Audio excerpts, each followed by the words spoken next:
bless you. I need to get on the same level as you so people don't moan. Never be on the same level as me. That's very true. Never. Very true. Hello! Hello! This video series is all about our experiences when we were touring around in our van of Romania. And we've made a list of 10 things that we find really important when we're touring and travelling through countries, and we've given them a score out of 10. Indeed we have. So in the first one, it's about ease of finding park-ups, and kind of mainly we mean free park-ups. And in Romania it was wonderful, wasn't it? It was easy as pie, as Well, I they think say. we only struggled in a couple of places, and that's probably our little finicky preferences.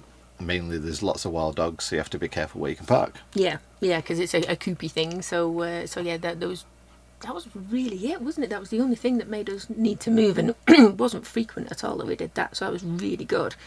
So we have given that an 8 out of 10. And the next little category we've got is the cost of campsites. And this is interesting because one campsite you never even knew we stayed on. No. It was that bad. It was that bad. We paid for 2 nights and we stayed for 1. Yes. Out of there. Out of there. It literally was the weirdest and worst campsite, I think, that we've ever Yeah, been. it wasn't even a campsite. It was just some... They basically demolished the neighbour's house, put some gravel down, then charged people €11. And no one ever turned up. It was all done remotely and everything like that. So yeah, we won't talk about that. No, let's not talk about that one. However, the campsites we have stayed on that you have seen are really good. Really, I think the volcano campsite worked out to be £11 a night. Yep. And that included electricity and laundry. Yeah, so that was pretty good. That seemed to be about standard for the ones we could find that were open. Obviously, we've toured in winter. Another one we stayed at was the Alba Town Fortress. Yes, and that had motorhome parking. With a security guard right next to us. Right next door, who was really, really nice. Spoke French and everything. And that was something like £5-6 for 24 hours. 24 hours. So definitely doable for what they are. And we have given that a score of 8. And the next category is ease of finding services. For example, getting fresh water, emptying your grey water, emptying your toilet, bins, places to dispose of your rubbish, that kind of stuff. Yeah. Well, bins were everywhere. Bins were everywhere, despite the fact that we found a lot of litter around some of the southern areas of Romania. Bins were everywhere. That was a pretty good point. And they're like the big biffer type bins. Yeah. It seems to be the more east and whatever we've gone, they don't do individual houses bins. They tend to have like street bins or neighbourhood bins where you can just go, and it's really good for us because you just literally drive by and chuck drop your your bag stuff in. So that's really good. Finding water in Romania. Water wasn't particularly easy to find, but it was there. I mean, we could have stopped off at petrol stations and just said, can we get some water from the toilets or from the tap at the back, something like that. That is something people do. Yeah. And there's a lot of trucking that goes through the big routes of Romania, and that's where the truckers get their water from. Yeah. But we didn't do that because mainly we try and get off the beaten track, and off the beaten track there wasn't that many places to get water. No. And certainly not to empty your toilet either. No. So I think we relied a lot on campsites for that, and I think we did one motorway service thing, didn't we? Yeah. But yeah, that was all we did with that. So we're giving that a 6.5. Because compared to the surrounding countries, we did find it a bit more difficult to do that kind of thing. Yeah. Right, now the next one obviously is probably quite important, and that is the friendliness towards staying in your van, free camping, all that kind of stuff, or parking in cities and everything else. Are there any parking restrictions for overnight parking? Were the police all right? Did we get moved on? What are the people in general, how did they react to us? And I would say no issues at all with the police. No. Like, at all. And we saw enough of them, but no issues. We were getting thumbs up. Yeah, waves and stuff like that. Yep.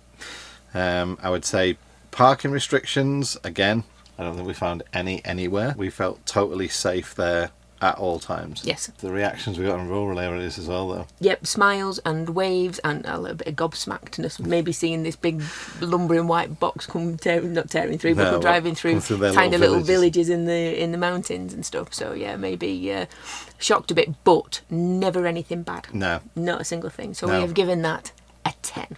Even if I was freaked out by wolves and bears and things, but that's not on the list, so we don't have to worry about that.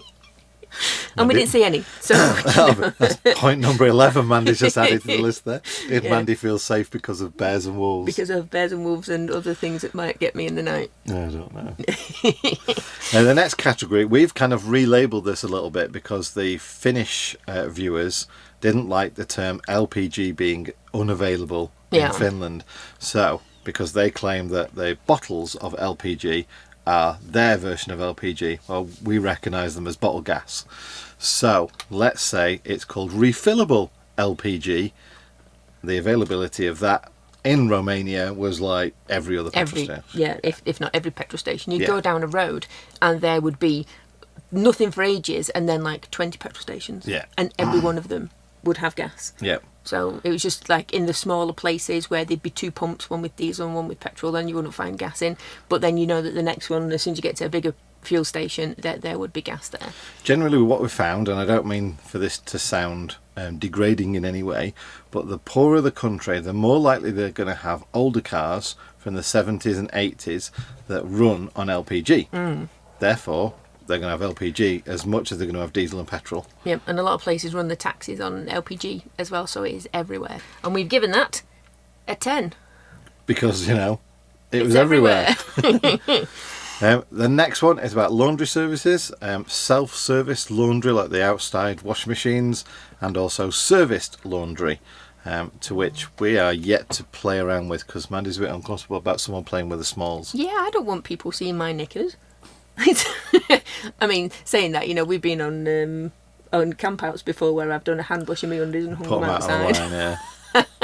But anyway, yeah, I mean, thankfully we have packed enough clothes that we don't need to do laundry frequently. Yeah, usually every 2 to 3 weeks. Yeah.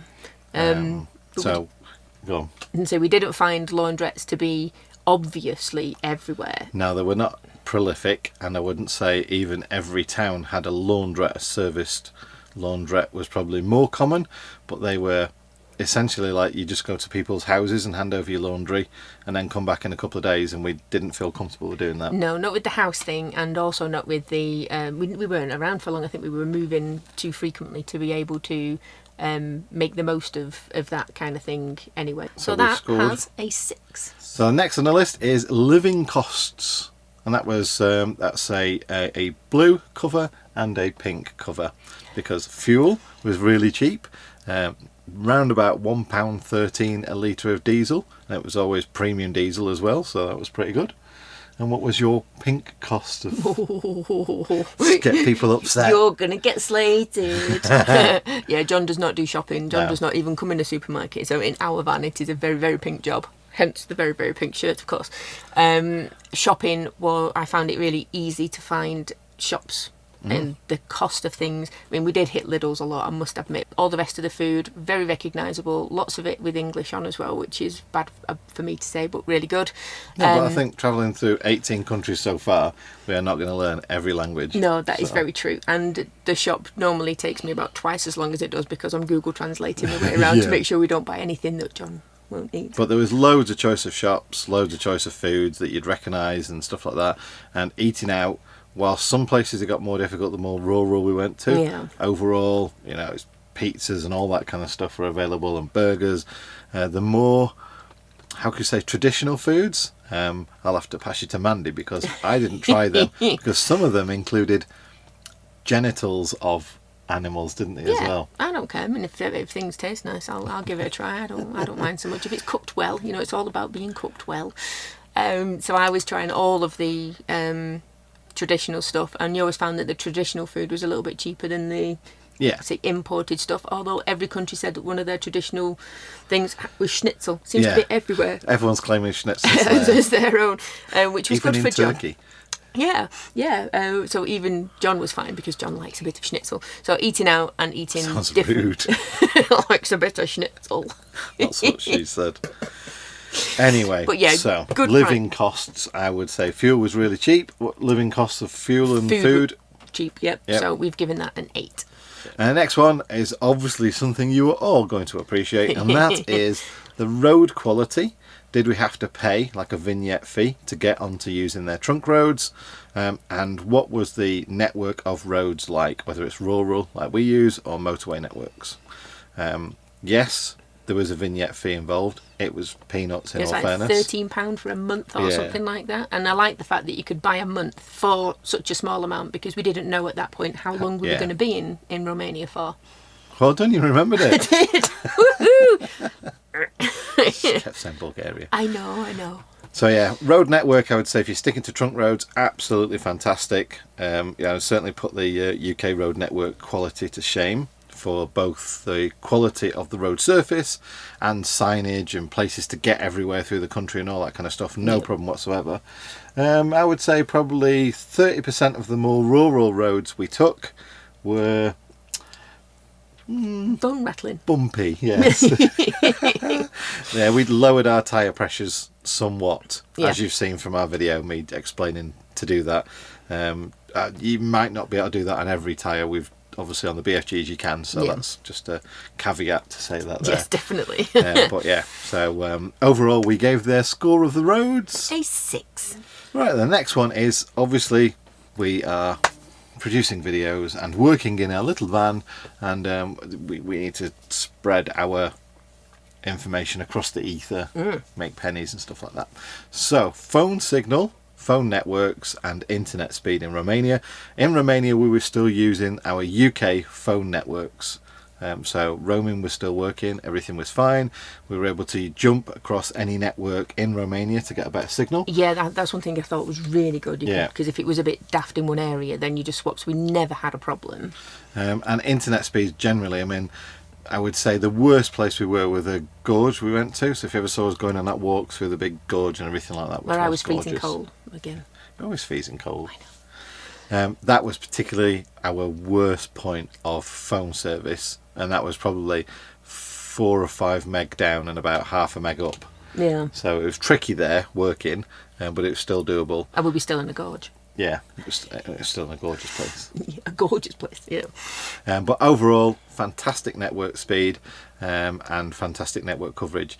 How do we justify our network coverage sort of scores is a big question a lot of people are asking. And what we do is we drive along and we listen to internet radio. And if the internet radio drops out, or with Mandy's on the phone and she can't do something, obviously then that comes away from a perfect score. In Romania we were in the deepest areas of valleys, and I mean even through the gorge we drove through with all the windy things and the rocks over us, we had internet all the way through there. Yeah. So we are going to give the internet in Romania a score of 9. So finally, point number 10. This is our personal view of touring in that country. So it's everything from the experiences we had, the places we visited, the likelihood of us going again, our recommendations of places to go and see, and all the kind of stuff that we could do there. We'll definitely be back, won't we? Yeah. So what did you think of Romania then? Well, I loved it. Could quite happily have stayed there for a lot longer, like you said. Really, really good. People dead friendly. Everything easy to get. Loads of places tucked out of the way where you didn't have to be going into big towns and cities and things, even getting food and things like that. Little roadside cafes and stuff. You bought your little rugs there as well, didn't you? Yeah, all the little rugs from the mountain places. Loads of things to do. There's still loads of things that we'd like to do, as John's already said as well, but the things we did, like Bran Castle and the Bear Sanctuary, and I just loved it, and I'd go back to some, and I'd want to do all the other stuff we didn't do as well, because I think we did miss a few things out just because of lack of time. I think it'd be nicer to do it in not summer, because it does get baking hot, but like maybe September or May time or something like that. Yeah, probably earlier on in the year. I think probably a little bit better. I like the spring leading into summertime rather than the summer leading into autumn time. Okay. For that kind of thing. But yeah, that would be really good. I can't wait to go back and do Romania again. So, what score did we give Romania? We gave Romania an 8.5 out of 10. Which is pretty damn good. I'd say that's pretty good. And I think the only thing, as you can see from the other things, that's to its detriment really is the ease of getting water and the facilities. Yeah. And because that is a big deal, isn't it, really? So, overall, out of a maximum of 100, what score did Romania get? Romania got 80 out of 100. As far as a recommendation goes, if anyone turned around and said, should we go to Romania in our van, I would say yes, absolutely 100%. Yeah. There are some things that are not perfect, that could be better or are better in other countries. I don't think that takes away anything from Romania itself, because it is wonderful. It's just something else to be prepared for. Yeah. More than anything else, it's if you understand it in the first place, it's easier to deal with. Yeah, I mean, it scratched the hell out of the van.